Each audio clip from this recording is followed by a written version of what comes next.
Hello everyone and welcome back to my channel. So today I have my pregnancy update for you guys, and also this video is going to have like a specific topic as well, and it's going to be like my pregnancy essentials this far. I'm gonna keep that for the second part of the video. But yeah, on those items I'm going to mention to you guys like the items that helped me throughout my pregnancy and with my specific issues. And if you have any recommendation for other pregnancy essentials, just leave them down below.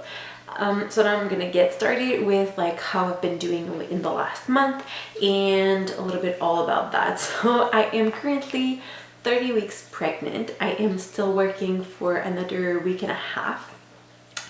And things have been doing all right lately, but like I've had two new health issues, health issues that have come up. The first thing that has happened is that I've started having really bad reflux, and so I'm taking medication now for the reflux. Like the Tums and like generic regular products were working, but I had to take them every single day, and like sometimes it would still wake me up at night. So now I'm taking like a dose in the morning and the dose at night just to keep everything at bay, because I had not only like it was really reflux, so I was getting sick from it. So it wasn't all that great, so sorry for the details on that one. But yeah, this so I'm taking medication for that. The other thing, which is also the reason that I'm stopping work a little bit earlier on, is that I get very dizzy because I have low blood pressure, and I also have like pressure drops. So sometimes I get really dizzy, and to the point where I actually could faint. So that has been becoming a little bit problematic. So I don't want to be fainting at work or on the way to and from work. So I am going to stop working in like a week and a half, take my maternity leave a little bit earlier, and then we'll see afterwards if I get back earlier or if I just stretch it a little bit without income. We're gonna see all about that afterwards. But for right now, since I cannot even do my full weeks anymore and it's really draining me, I'm just going to stop working a little bit earlier, and it's going to be good for my health and for getting the house ready, and it's also going to be good for videos because I'm gonna get to film a little bit more if I'm more at home. So yeah, that's like how the health has been going. As far as the baby is doing really great. He's moving like a lot. He's been kicking, and he's been like, he seems to be really happy and not being bothered by my health issues, which is really great and what we're hoping for. As far as the nursery, we still haven't yet started like doing the actual nursery. Since I'm stopping work in 2 weeks, I'm pretty sure that we're going to start doing that then.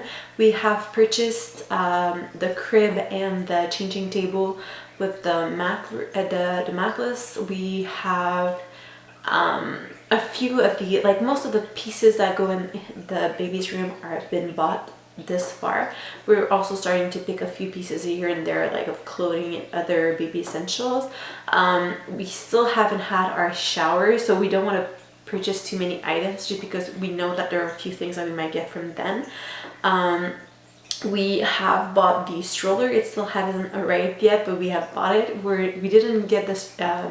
We're still waiting for a sale on the car seat and on the rocking chair that we're looking for, because these are still too expensive pieces and we would like to get them on sale rather than paying full price for those. And we still need a few basic pieces for the nursery, but it's starting to get there slowly.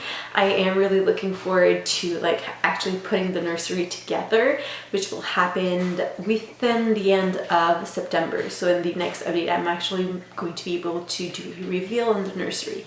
So yeah, as far as names go, we've had like debates on our set for our son's name. Like we've had 3 phases of names.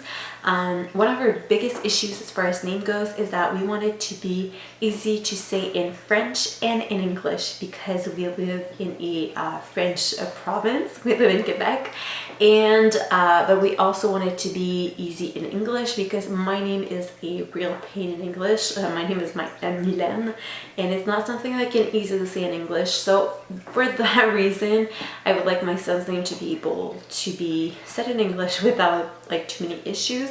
And his father's family name is English based, so it would look weird if it was a typical French name.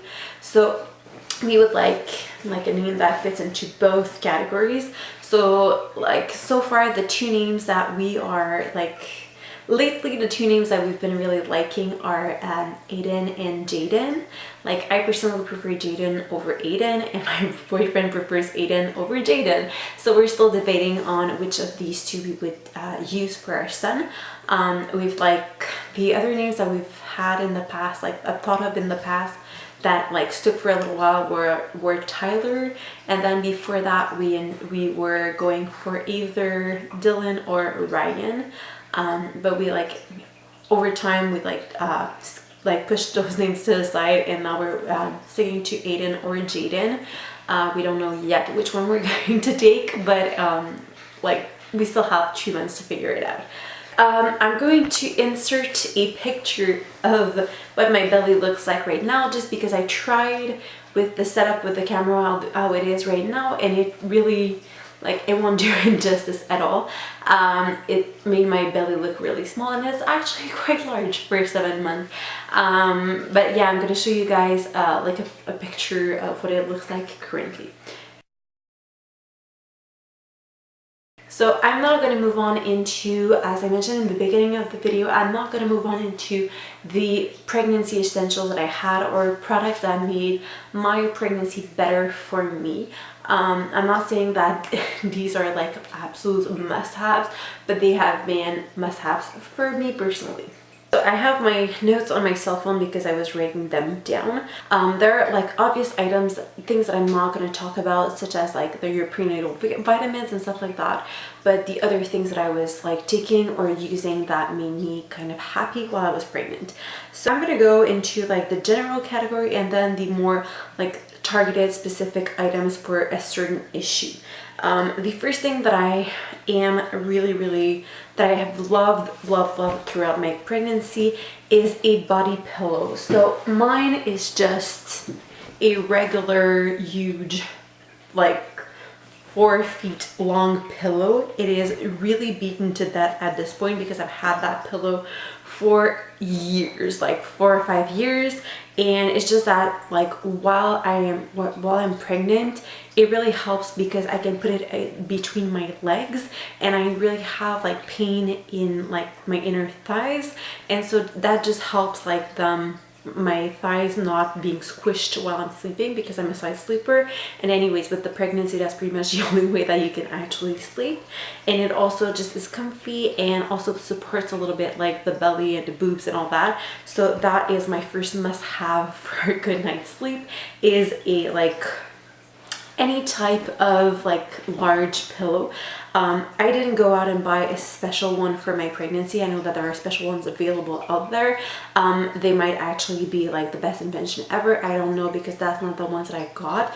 I like used one that I already had at home, and it did the job just fine. And these like long, very basic ones you can get for like $20 tops at Walmart. So I think that they're not too expensive, and they really helped me out. So that's item number 1 that I would definitely recommend for a pregnancy. Also, in the line of like well-being and feeling good, there is like one thing that I like. When your belly is starting to stretch out a little bit more, I feel like there were weeks in which it was really itchy and it felt like it was really stretching out, and it made my skin feel uncomfortable.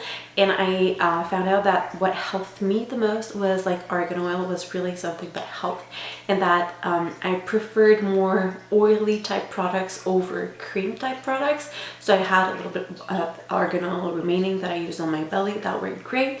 And there's also one specific item that I purchased for my pregnancy that I'm running like super low on. I have another oil that I haven't really tried that's in my backstash, but this specific one is the one that I've used throughout my pregnancy that I really like.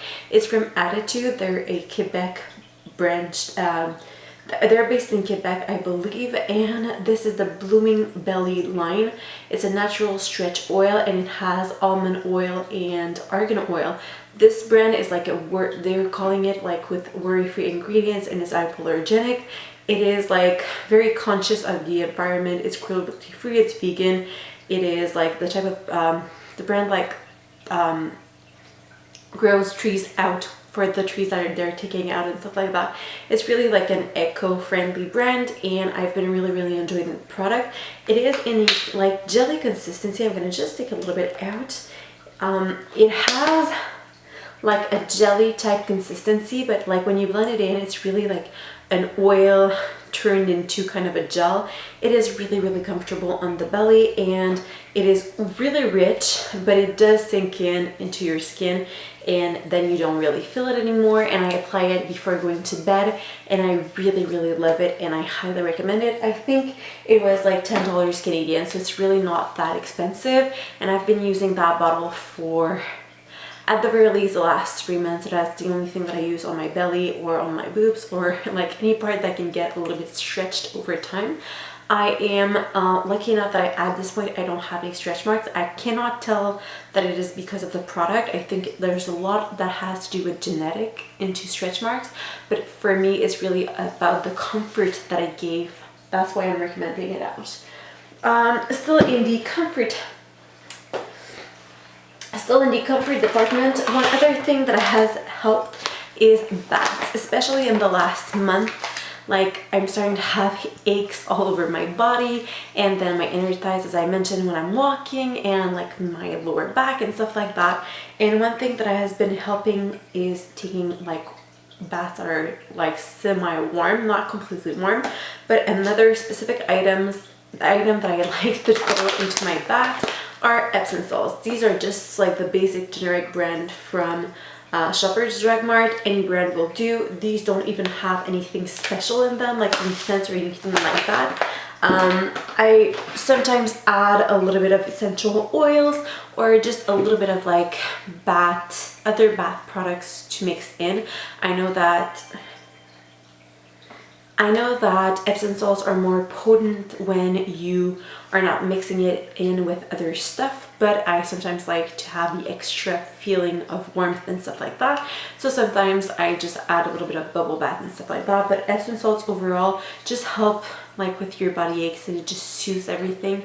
So that's why I would recommend it in the soothing category. So still in the soothing category, in the general category, if you will, I have another item that I'm not going to physically show you guys on camera just because I feel like it would be a little bit too awkward, but it's comfortable underwear. I know it sounds really silly, but like honestly, I went at La Senza here in Quebec, and I got like 5 or 6 pairs of their like stretchy material underwear that are low rise, so they're under your belly, so they're not gonna like hurt throughout the day, and they are like stretchy and comfortable. I'm gonna actually link them down below because I think they're really great.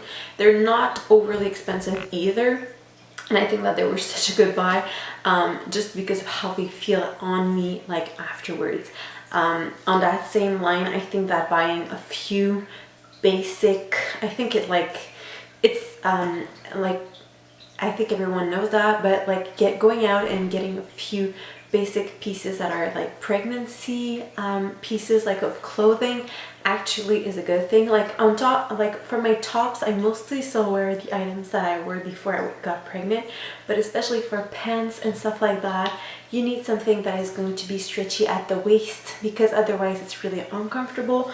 Or just wearing sweats and stuff like that, that you can really wear a really low rise, just because otherwise you're really going to be uncomfortable at the end of the day. So like I think going out, and I'm not saying like to spend a lot of money on pregnancy wear, but just a few basic pieces are really essential, and underwear is like one of those really basic pieces that you need to have just for the comfort. And I bought mine in like black and other really dark shades so that I can wear them after I've given birth, because they will still be comfortable, and things I can still wear afterwards, like during the first few months where you still haven't gotten your shape back. If you are if you are pregnant during the summer, then there are specific essentials that I would actually recommend. Definitely sunscreen, because you are going to burn a lot more than before you were pregnant, and you will get a little bit of marks from the pregnancy, and those tend to get even accentuated more before because of the sun. But other than that obvious one, the other two specific things that I think were really important for me when I was like during the summer were the AC. I really could not sleep without the AC. We are living in 82, like our house, like our bedrooms are at the second floor, and we actually had it installed in the house because I couldn't sleep anymore. Like there was nothing to actually make me sleep, and that like if you don't get a good night of sleep, then the next day is really a pain. So that was something that was really helpful to me. Another thing that I noticed is that I was getting dehydrated a lot easier. So getting like a water bottle that you enjoy and that you keep by your side is like a good thing. This one is from Clean Canteen. I absolutely love it. It's the Reflect line in stainless. It is like, it doesn't taste like metal, and it doesn't have any of the chemical plasticky stuff in it, so I really liked it. But any water bottle that you keep by your side is a good idea to have. The other thing that I had to drink from time to time was like Gatorade or Powerade or any type of like sports drink, just because, as I mentioned, I was getting dehydrated really fast. So I was really bothered by the heat, so that's something that I had to take from time to time, because like I would get really tired because of the heat, and like not in a good way, like tired to the point where I would actually pass out. So that was something that would help when water wasn't enough. A little bit of it would just help me a little. So I wouldn't drink like the full bottle, like a fourth of the bottle, and then water for the rest, but that helped as well. Then like I'm gonna talk specifically on the items that helped for the nausea part. For the nausea part, like my nausea was really bad, especially at the first like trimester. Like it was bad to the point where I couldn't eat or drink, or anything that I would eat or drink would just come right back up. So I had to take medication for my nausea. I had to be on medication just because I couldn't keep anything down, and I was losing weight, and that wasn't good for the baby. And that is a medication that's specifically for pregnant women, so it wasn't bad to take it while I was pregnant, but I had to take that. It was the only thing that would actually help me keep food and water down. But other than that, the only thing, like honestly, I've tried everything. I've tried ginger, I've tried like not being hungry so like eating a little bit all the time, even before I got up, not getting up for a few days. Like there was really nothing that would work out for me. The only thing that would help just a little bit were sour things, so sour candies and stuff like that, like hard sour candies, or like Mr. Freeze also, like these types of things. Sometimes I would take like a sour candy just to make sure that I didn't have like, that I didn't feel like I was going to be sick, and just that helped a little bit, so I was able to eat a little bit afterwards and keep it down. But that's the only thing that actually worked, and it wasn't enough. I really needed the pills for myself. So I'm sorry that I don't have like the best tip ever, but I feel like there is a point out there where nothing will work, and in that case I think that your doctor is the best person to help you out, because sometimes you do need to get on medication for that. The last little category that I have is like basic medication type things. Is if you have a cold, the one thing that helped me, because I had like 2 bad colds during my pregnancy, is like a neti pot. Any brand will do. That's the one that I got while I was sick. I've never used a neti pot before. I never really needed to, but when I got sick and I couldn't take any medication at all besides Tylenol, I was really stuffy in my nose and it kept me from sleeping at night. Like, to help you get a good night of sleep, doing like a sinus rinse really helps. So any type of neti pot, if you're sick during your pregnancy, I think it's really a lifesaver, like, because it actually like removes everything from your nose so you're not stuffy and you're able to sleep at night. And like, sleeping at night is like a must for pregnancy, otherwise day 2 is really crappy. So these were my pregnancy essentials. I know I'm a little bit all over the place, but these were the items that worked out for me, and that made my pregnancy more bearable. So this brings me to the end of this video. I hope you guys enjoyed it, and I will see you in the next one. Have a great day. Bye bye.